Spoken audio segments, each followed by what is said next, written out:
Signature Global presents Property Guru. Hello welcome and बहुत बहुत स्वागत है आपका प्रॉपर्टी गुरु में, प्रेजेंटेड बाय सिग्नेचर ग्लोबल। आपके साथ मैं हूं आपका होस्ट विपिन भट्ट। तो लेकर हाजिर हैं प्रॉपर्टी गुरु का ये ताज़ा तरीन एपिसोड, जहां पर आपके सवाल तो होंगे ही होंगे, लेकिन हम रियल एस्टेट मार्केट की ढेर सारी बातें आज करने वाले हैं। इनफैक्ट क्या ताज़ा सिचुएशन है उसका भी एक अपडेट आपको देंगे, और ये सारी बातचीत हम करेंगे आज के हमारे मेहमान प्रॉप स्टोरी के को फाउंडर आशीष महाजन जी के साथ। आशीष जी, बहुत स्वागत है आपका प्रॉपर्टी गुरु में। तो परंपरा अनुसार सबसे पहला सवाल यही कि प्रॉपर्टी बाजार का ताजा हाल जरा आप दर्शकों को बताइए थोड़ा। विपिन जी, नमस्कार। सब तरफ से देखा जाए तो ओवरऑल रेजिडेंशियल मार्केट में मोमेंटम है, काफी लॉन्चेस भी हुए हैं। डेवलपर्स से जब हम बात करते हैं तो मोस्ट डेवलपर्स काफी पॉजिटिव हैं कि सेल्स अच्छा हो रहा है, कलेक्शन अच्छा हो रहा है। और कॉन्ट्ररी कुछ और तरह की रिपोर्ट्स भी आती हैं, जैसे कि मुझे कभी इस चीज का संदेह नहीं था कि बेंगलोर में एक सर्टेन प्राइस पॉइंट के ऊपर मार्केट थोड़ी नैरो हो जाती है। तो मैं कुछ रिपोर्ट्स भी पढ़ रहा था जो इस बात को जस्टिफाई कर रही हैं कि जो प्रॉपर्टीज 14, 15, 16 हजार के ऊपर पर स्क्वायर फीट सेलेबल एरिया पे यहाँ पे प्राइस हुई हुई हैं, उनमें एक स्लो डाउन देखने को आ रहा है। यही हमारे assessment even Delhi NCR market में है कि प्राइसेस वहाँ बहुत तेजी से बढ़े और अब शायद रेजिस्टेंस आ गई है इन टर्म्स ऑफ सेल्स। फिर भी कुछ डेवलपर्स कुछ पॉकेट्स काफी अच्छा कर रही हैं, और जहाँ पे आपको थोड़ा बहुत स्लो, आपको लिस्टेड डेवलपर्स ने भी बोला होगा कि हमारा सेल्स इस क्वार्टर में उतनी नहीं हुई, कि उतने लॉन्चेस भी नहीं थे। तो लॉन्च ड्रिवन मार्केट है। अगर एक प्रोडक्ट लॉन्च से बाहर निकल के सस्टेनेंस में आ रहा है तो वो कम सेल्स रिपोर्ट कर रहा है। और मैं थोड़ा सा कोरिलेट इसको गाड़ी की सेल से भी करूंगा। गाड़ियों की सेल हम सभी जानते हैं कि एक स्लो ट्रैक पे आ रही है, और रीजंस है उसके। तो गाड़ी और घर ये डिस्पोजेबल इनकम से आता है, तो सिमिलर ट्रेंड हाउसिंग में भी देखने को आ सकता है। पर ये जरूर है कि अब लोगों की home ownership, investment in real estate और ये सब की चाह और इच्छा, क्षमता, ये सब बढ़ चुकी है। तो इसी कारण हम जो एक नया ट्रेंड देख रहे हैं रियल एस्टेट में, जो इतने सालों से नहीं था, वो देखने को मिल रहा है। जी नहीं, बहुत ही शानदार आपने इन्फो दी है यहाँ पर। और जो एक बुल रन जिसे हम कह सकते हैं रियल एस्टेट का लगातार चल रहा था, तो कहीं जाके उसको थोड़ा सेटल होना भी ज़रूरी है, थोड़ा सुस्ताना भी ज़रूरी है। और अगर अभी वो क्षण आ रहा है जब आप कह रहे हैं कि कुछ पॉकेट्स में नैरो डाउन हो रहे हैं सेल्स, चाहे बंगलुरु की बात करें चाहे दिल्ली एनसीआर की बात करें, क्योंकि कई पॉकेट्स ओवर हीटेड भी थे, अब एक ही रफ्तार में उनका भागना लगातार जारी रहा, तो वो भी शायद मार्केट के लिए अच्छा ना हो। तो एक संतुलन साधने की कोशिश बाजार कर रहा है, जो अच्छी भी बात होती है। तो एक बढ़िया अपडेट, और इंटरेस्टिंग होगा यहाँ से आगे की तरफ देखना कि कैसे बाजार मूव करता है। और बहुत सही बात आपने ये भी बोली कि जिस तरीके की एक ओनरशिप डिमांड या फिर जो कैपेबिलिटीज़ हैं अभी हम जो देख रहे हैं ग्राहकों के बीच, वो पहले देखने को कम मिली या ना मिली, ये भी कहा जाए तो गलत नहीं हुआ, राइट। तो चलिए सवाल जवाब के सिलसिले की शुरुआत करते हैं। ये तो मार्केट का एक सार हो गया। शशांक भामी साहब है हमारे साथ नई दिल्ली से, हमारे पहले कॉलर आज के। बहुत स्वागत है शशांक जी आपका। क्या सवाल पूछना चाहेंगे आज? Hello sir, how are you? I am good, आप बताइए। बस बढ़िया sir, thank you for taking my question. Sir मेरा क्वेश्चन ये है कि सर मैंने 89 सेक्टर में स्मार्ट वर्ल्ड में बुक किया था 2.5 BHK 1103 स्क्वायर फीट का, Gurugram, right? Yes yes, Gurugram में। सर उसका फ्यूचर क्या है, और बिल्डर कहता है कि 6-7 महीने में वो पोजीशन दे देगा। ओसी उसने शायद रिसेंट में अप्लाई कर दिया है, तो मैं इसको होल्ड करूं इन्वेस्टमेंट पर्पस के लिए, या एंड यूज के लिए भी मैं यूज कर सकता हूँ? रेंटल वगैरह क्या आते हैं, मैं रेंटल रेट पे देता हूँ, तो मतलब मेरा तीनों से है कि मैं एंड यूज भी कर लूँ या इन्वेस्टमेंट पर्पस से भी बेस्ट है कि नहीं, और रेंटल वगैरह क्या है, इसका फ्यूचर मतलब क्या है? ओके, तो ये जितना आपने और भी स्पेसिफिक लिखा है, आपने दीनदयाल पॉलिसी के अंदर खरीदा है, 60 एकड़ का लैंड पार्सल था, M3M और स्मार्ट डेवलपर ने मिलकर इसे डेवलप किया है, तमाम चीज़ें, राइट। लेकिन ओवरऑल आपका जो बड़ा सवाल कि भाई एंड यूज भी हो जाए, एक इन्वेस्टमेंट भी हो जाए, इसका फ्यूचर क्या है, तो वो एक सवाल है जिसमें कई लोग इंटरेस्टेड होंगे। सेक्टर 89 गुरुग्राम, आशीष जी, तो ये इनका इन्वेस्टमेंट कैसा रहेगा? विपिन जी, गुड़गांव में देखा जाए तो रेजिडेंशियल कैटेगरी में आपको 2-3 चॉइसेस मिलती हैं। आप प्लॉट्स ले सकते हैं, आप हाई राइज अपार्टमेंट ले सकते हैं, या फिर आप बिल्डर फ्लोर ले सकते हैं। तो पिछले कुछ सालों में काफी सारी बिल्डर फ्लोर्स लॉन्च हुई, जिसके कारण बिल्डर फ्लोर की प्राइसिंग वर्सेस हाई राइज की प्राइसिंग में फर्क रहता है। बिल्डर फ्लोर पर स्क्वायर फीट रेट पे थोड़ा कम रहती है, और कंस्ट्रक्शन टाइमलाइन भी मेरा ये मानना है कि उसकी कम रहती है, क्योंकि उतनी कॉम्प्लेक्स कंस्ट्रक्शन नहीं है। ओके, सो इन्होंने एक लीडिंग बिल्डर के साथ गुड़गांव में प्रोडक्ट लिया है, न्यू गुड़गांव की तरफ, जो अब द्वारका एक्सप्रेसवे और कई और सारी सड़कें जो आपस में मर्ज हो रही हैं उस एरिया में, उधर पड़ता है। एक और इम्पोर्टेंट पॉइंट है कि गुड़गांव की प्रॉपर्टी के बारे में हम बात करते हैं कि सब कुछ मल्टी मिलियनर्स को अपील कर रही है आज की डेट में। तो इस तरह के जो फ्लोर्स वाले प्रोजेक्ट्स हैं, वही एक मिडिल क्लास इंसान आज खरीद सकता है 1.5-2 करोड़ के बजट में। तो जो मेरा ये असेसमेंट है कि इस तरह के प्रोजेक्ट्स और प्रोडक्ट्स की कमी है गुड़गांव के अंदर, तो ये तो आने वाले सालों में इसकी डिमांड और अच्छी रहेगी। इनफैक्ट वहां पे एक अफोर्डेबल हाउसिंग पॉलिसी में जो 25-26 लाख के घर बिकते थे, जो अभी मिलना बंद हो गए हैं, नए नए अलॉटमेंट्स बंद हैं शायद, पर वो उनकी प्राइसिंग 60 लाख 70 लाख है। क्योंकि गुड़गांव में अगर मैं एवरेज मिडिल क्लास हूँ और मेरे को एक घर खरीदना है, तो मेरे लिए कोई ऑप्शन नहीं है। तो मैं जो अवेलेबल है, मेरे रीच में है, मैं उसको बिडअप करके भी ले सकता हूँ। तो ऐसा ही इनकी फ्लोर शायद इन्होंने 80 लाख 90 लाख कुछ ऐसा लिखा है कि जी जी। ये तो इस तरह की डिमांड तो अच्छी रहने वाली है। ऑन डिलीवरी यील्ड भी इसकी बेटर हो सकती है नॉर्मल हाई राइज अपार्टमेंट्स वगैरह से, क्योंकि सुपर लग्जरी में एक मिडिल क्लास तो कभी ले ही नहीं पाएगा। राइट। और इनफैक्ट जब डेवलपर से बात करते हैं तो वो ये बोलते हैं कि लैंड कॉस्ट ही ऐसा हो गया है कि हम सस्ता प्रोडक्ट बना नहीं सकते। और ये बहुत बड़ा एक आपने शब्द यूज किया, संतुलन असंतुलन। तो मेरा कंजर्वेटिव नेचर तो यही बोलता है कि थोड़ा असंतुलन है गुड़गांव की मार्केट में, और वो इस तरह के प्रोडक्ट से ही फुलफिल हो पाएगा।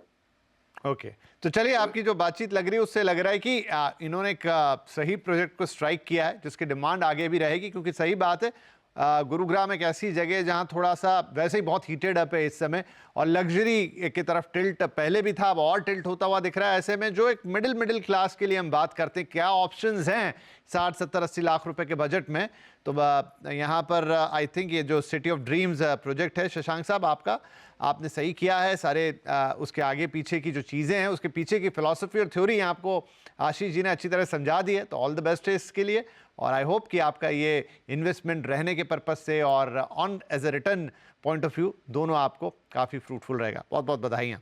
चलिए फटाफट अब अगला सवाल ले लेते हैं। हमारे साथ है मिस्टर भरत कुमार, और ये कॉल आया है अब मुंबई से। भरत जी, बहुत स्वागत है आपका, क्या मदद करें आपकी आज? यस सर, थैंक यू हमारा कॉल लेने के लिए। मैं ये प्रॉपर्टी बाजार आपका शो रेगुलर वॉच करता हूँ, बहुत अच्छी टिप्स देते हैं आप। थैंक यू सर, आपको भी बहुत बहुत धन्यवाद। Thank you Vipin ji. Sir, मेरा सवाल है रिगार्डिंग खारघर की जो प्रॉपर्टीज है, तो उसमें नियर पोजीशन में कोई 1-2 प्रॉपर्टीज पिक की है। जैसे एक मैंने मेल में लिखा था, अरिहंत आलीशान करके एक प्रोजेक्ट है, उसके रिगार्डिंग में मुझे थोड़ा डिटेल पूछना था। For the point of investment, how is the project? ठीक है, क्योंकि ये जी जी, हाँ बोलिए सर। हाँ, आप पूरा कर लीजिए अपना प्रश्न। मैं ये बोल रहा था, वो खारघर के मतलब बैक साइड में है, ऑलमोस्ट सेक्टर 37 एरिया में है, और ये प्रोजेक्ट बेसिकली अरिहंत का जेवी प्रोजेक्ट है। तो इसके रिगार्डिंग में ऑलमोस्ट 10 साल हो गए बिल्डिंग बनते हुए, under construction. Now it is on the position side. Most probably they will be delivering the project by December and this year. तो वही वो पता करना था मुझे उसके रिगार्डिंग में कि how is the project, whether it is worth to buy for the investment purpose। जी, अरिहंत वैसे अच्छे नामी डेवलपर हैं। जब बात आती है नवी मुंबई की, और जिस प्रोजेक्ट की आप बात कर रहे हैं आलीशान, उसको उन्होंने बड़े जोर शोर से भी लॉन्च किया था कि एक अफोर्डेबल लग्जरी है, जिसमें बहुत कुछ ऐसा है जो प्रीमियम प्रोजेक्ट्स में होता है। लेकिन हम आपके पॉकेट का भी ख्याल रखेंगे। लेकिन 10 साल जैसा आपने कहा हो गया सब कुछ होते हुए, नाउ नियर पोजीशन है। लेकिन आज की तारीख में जब आप ये सवाल पूछ रहे हैं, इसके क्या मायने हैं, कितने वैल्यूएबल है ये प्रॉपर्टी, वो हमें आशीष जी बताएंगे। तो आशीष जी, अरिहंत आलीशान जिसके बारे में इन्होंने पूछा, और साथ में कुछ और भी अगर सजेशन हो कि कुछ और अगर ये देख सकते हैं, दोनों ही चीजें। विपिन जी, नवी मुंबई हमेशा से अपीलिंग रहा है मुंबईकर्स के लिए, क्योंकि हमेशा आइलैंड सिटी से चीपर रहा, तो जो अफोर्ड कर सकते हैं वो नवी मुंबई की तरफ जाते हैं। लेकिन नवी मुंबई में वाशी, खारघर ये सब टॉप रेजिडेंशियल एरियाज ही माने जाते हैं। अब ये भी हो गया कि वहाँ पे नवी मुंबई की तरफ भी कमर्शियल एक्टिविटीज बहुत ज़्यादा हैं, तो ज़रूरी नहीं है कि किसी को मेन सिटी में आके ही काम करना है, नौकरी करनी है। तो उसी के कारण नवी मुंबई की रियल एस्टेट मार्केट में भी अच्छा उछाल आया, और एयरपोर्ट और जेएनपीटी, सॉरी ये एमटीएचएल एंड बहुत तरह तरह के इंफ्रास्ट्रक्चर, मेट्रो ट्रेन एक्सेट्रा, जो नवी मुंबई की ग्रोथ को एड करते हैं, राइट। तो ये प्रोजेक्ट की जो मैं हिस्ट्री गैदर कर पाया, आई थिंक किसी और डेवलपर ने स्टार्ट किया था और वो नहीं कंप्लीट कर पाया, और अरिहंत ने टेक ओवर किया। अरिहंत एक पुराना नाम है नवी मुंबई मार्केट में, लिस्टेड कंपनी भी है, उन्होंने शायद ये कंप्लीट किया है। And the other part is कि इनको एक नियर पोजीशन में फ्रेश यूनिट मिलना, हम सब जानते हैं कि नए इस तरह के प्रोजेक्ट्स आजकल अवेलेबल नहीं है। तो अगर इनको जांच परख के ये यूनिट को जाके सिलेक्ट कर सकते हैं, तो इनके लिए एक अच्छी ऑप्शन ही दिखाई दे रही है, क्योंकि नियर पोजीशन है, जल्दी रेडी टू मूव इन हो जाएगा, और ऐसे प्रोजेक्ट का आप अच्छे से इन्वेस्टिगेशन कर सकते हैं ना, क्योंकि ये न्यू लॉन्च नहीं है। आसपास के रिकमेंडेशन मेरे पास नहीं होंगे, बट कई और अगर इनको ये लोकेशन ही जचती है, तो ये इस एरिया के आसपास 3-4 प्रोजेक्ट इवेलुएट कर सकते हैं। अदरवाइज कई पहले ऐसा था मुंबई में कि मेन सिटी के डेवलपर्स नवी मुंबई नहीं जाते थे, नवी मुंबई के इधर की तरफ नहीं आते थे, पर अब काफी जो बड़े बड़े डेवलपर्स हैं वो भी नवी मुंबई की तरफ आने लगे हैं, इंक्लूडिंग गोदरेज एक्सेट्रा। तो उस तरह के प्रोडक्ट्स भी इवेलुएट वो कर सकते हैं, पर मेरे ख्याल से इस स्टेज पे अभी कोई प्रोजेक्ट नहीं होगा कि वो हैंड ओवर हो सके। Okay, right. तो देखिए भारत साहब, नवी मुंबई की क्या इंपॉर्टेंस है वो आशीष जी ने बता दी, इस प्रोजेक्ट की पूरी हिस्ट्री उन्होंने आपको बता दी, एंड एज उन्होंने कहा कि कुछ और ऑप्शन अगर आप पूछ रहे हैं तो एकदम क्विक ऑन द फिंगर्स वाले नहीं हैं, लेकिन इस प्रोजेक्ट के बारे में जो भी कुछ होता था वो उन्होंने शेयर किया, as well as Navi Mumbai. अब ये है कि चीज़ें तो ठीक दिख रही हैं, लेकिन फाइनल कॉल आप ही को लेनी है। तो एक बार आप जाइए, देखिए, पता कीजिए, ये थोड़ा सा काम आपको करना पड़ेगा कि क्या अभी भी आपके मनपसंद यूनिट्स वहाँ बाकी हैं, मिलता है, so for so good.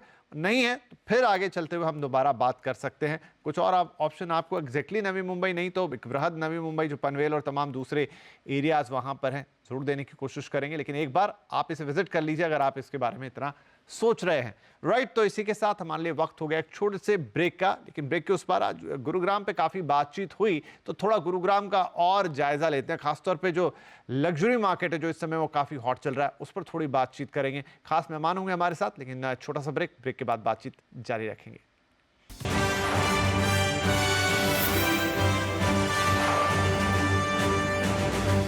Signature Global presents Property Guru.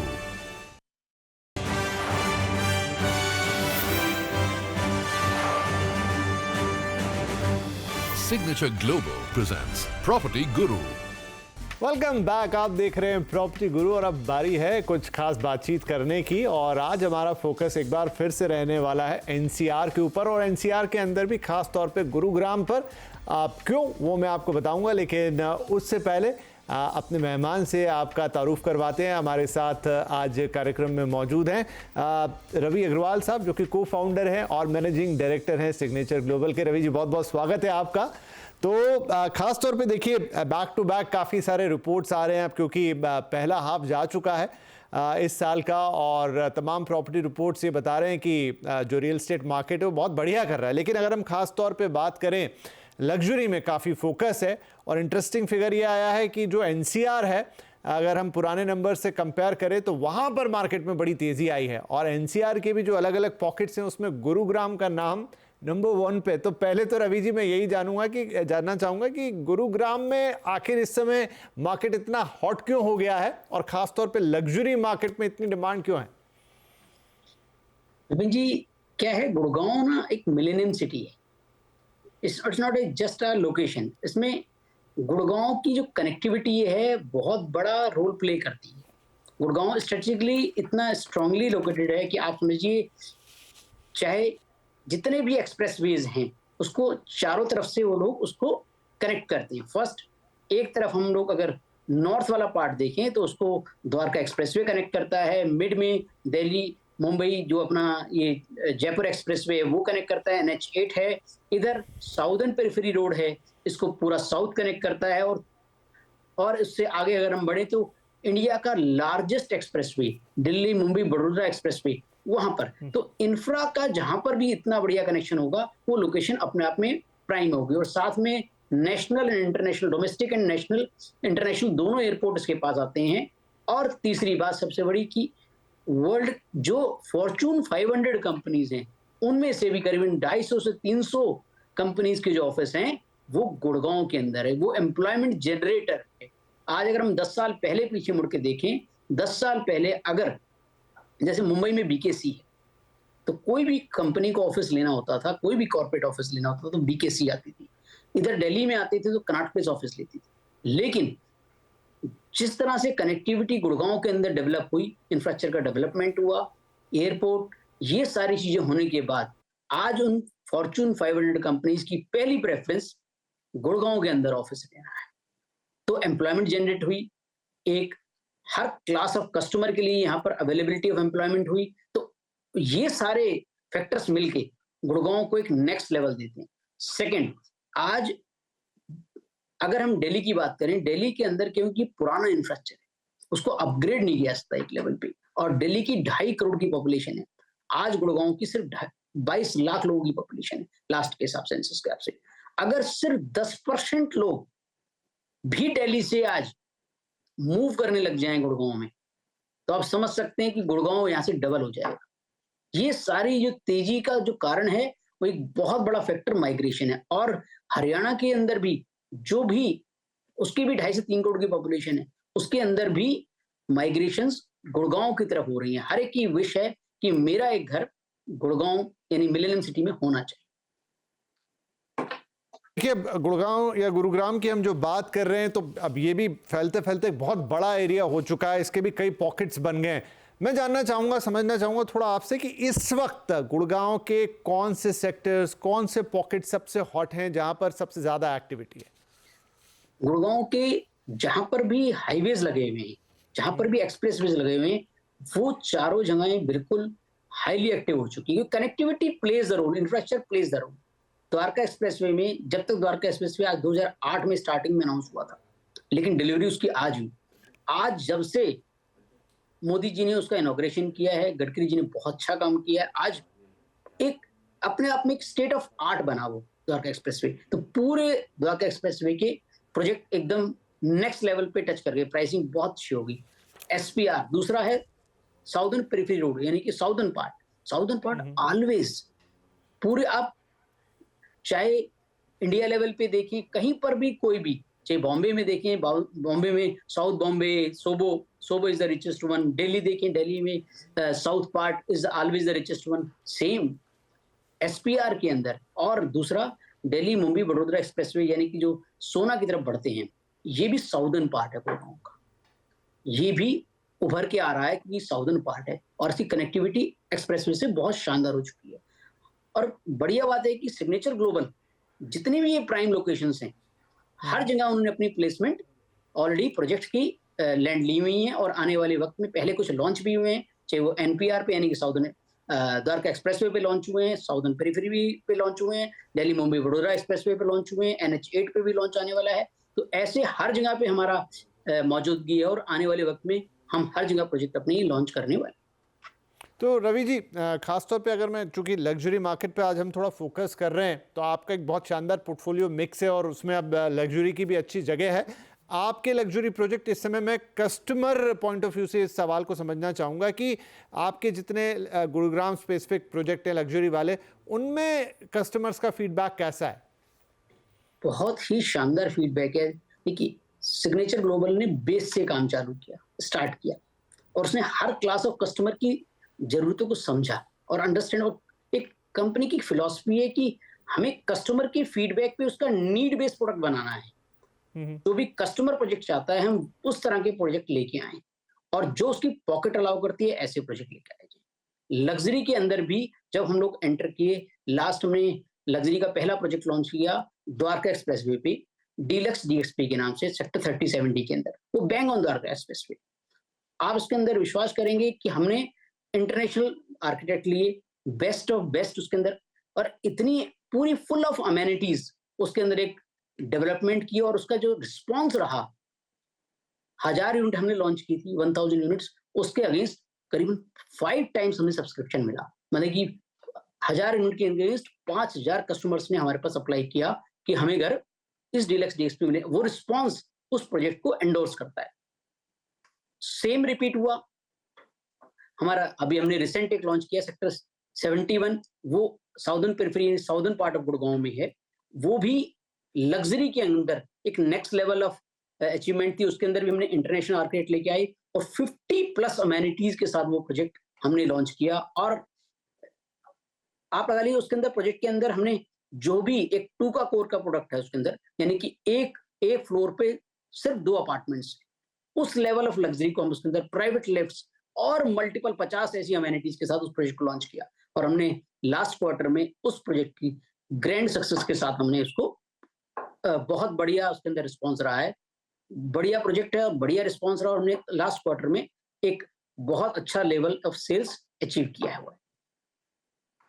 Sir एक सवाल और मेरी तरफ से, वो ये कि क्योंकि डिमांड इस समय अच्छी है और प्राइस राइज भी देख रहे हैं, इनफैक्ट गुड़गांव में सबसे ज़्यादा गुरुग्राम में है, यहाँ से और कितना एस्केलेशन आप उम्मीद कर रहे हैं प्राइसेस में? देखिए, मार्केट डिमांड और सप्लाई के बेस पे ड्राइव करती है कि कितना डिमांड है और कितना सप्लाई है। अभी गुड़गांव की पॉपुलेशन 22 लाख है। अगर ये माइग्रेशन जिस तरह से अभी दिल्ली से गुड़गांव चल रहा है, और ये माइग्रेशन अगर रहा और जिस तरह से चल रहा है, और मेरे को लगता है कि क्योंकि दिल्ली के अंदर कॉस्ट ऑफ लिविंग बहुत, मतलब कि कॉस्ट बहुत ज्यादा हो गई है, प्रॉपर्टीज के रेट बहुत ज्यादा बढ़ गए हैं, और इंफ्रा उसके मुकाबले काफी लिमिटेड अवेलेबल है। और क्योंकि पुरानी बसी हुई दिल्ली, उसको इंफ्रा को एक लेवल के बाद उसको इंप्रूव करना थोड़ा सा मुश्किल, तो माइग्रेशन गुड़गांव की तरफ आ रहा है। अगर उसकी 10% पॉपुलेशन भी माइग्रेट कर जाती है, यानी करीबन 20 से 25 लाख लोग, I think so it's a very very big figure. Even एक रिसेंट एक स्टडी जीएमडी ने, गुड़गांव म्युनिसिपल डेवलपमेंट अथॉरिटी ने एक प्रेजेंट की, जिसके अंदर उन्होंने इस बात का अंदेशा लगाया कि आने वाले कुछ टाइम में 2031 तक करीबन 47 लाख की पॉपुलेशन शायद गुड़गांव के अंदर हो जाएगी। अगर उतने टाइम में वो पॉपुलेशन होती है जिस तरह का एस्टिमेट है, तो मुझे लगता है कि डिमांड और सप्लाई में और बहुत बड़ा ह्यूज गैप हो जाएगा, क्योंकि इतने लोगों के लिए घर गुड़गांव में आज 22 लाख लोगों के लिए घर बना हुआ है। अगर ये 22 से अगर ये 47 लाख की पॉपुलेशन हो जाती है, तो जाहिर से आप समझ सकते हैं कि इसकी सप्लाई इतनी जल्दी पूरी कर पाना आसान नहीं होगा। तो डिमांड और सप्लाई में गैप होगा, तो उसका प्राइस पे सीधे ही इम्पैक्ट एक नॉर्मल कोर्स में बनता है। जी रवि जी, बहुत शुक्रिया, आपने बहुत ही डिटेल में और इन डेप्थ हमें समझाया कि इस वक्त गुड़गांव में क्या हो रहा है, और ख़ासतौर पे लग्जरी सेगमेंट की बात करें तो किस तरह की हलचल है, और फ्यूचर प्रोस्पेक्ट ख़ासतौर पे कैसे दिखाई देते हैं अगर हम गुरुग्राम की तरफ देखते हैं। बहुत शुक्रिया हमसे बातचीत करने के लिए और वक्त निकालने के लिए। तो ये थे रवि अग्रवाल, को फाउंडर और MD सिग्नेचर ग्लोबल। इनसे हम गुरुग्राम मार्केट पर बात कर रहे थे, लेकिन आज के लिए फिलहाल आपसे प्रॉपर्टी गुरु में इजाज़त लेना चाहेंगे, लेकिन अगले हफ्ते फिर मुलाकात होगी। सवाल जवाब का सिलसिला भी होगा, कुछ खास फोकस होगा चीज़ों पर भी, कुछ अलग मार्केट पॉकेट्स पर भी। लेकिन तब तक अपना ध्यान रखिए और अपने सवाल हमें भेजते रहिए। नमस्कार।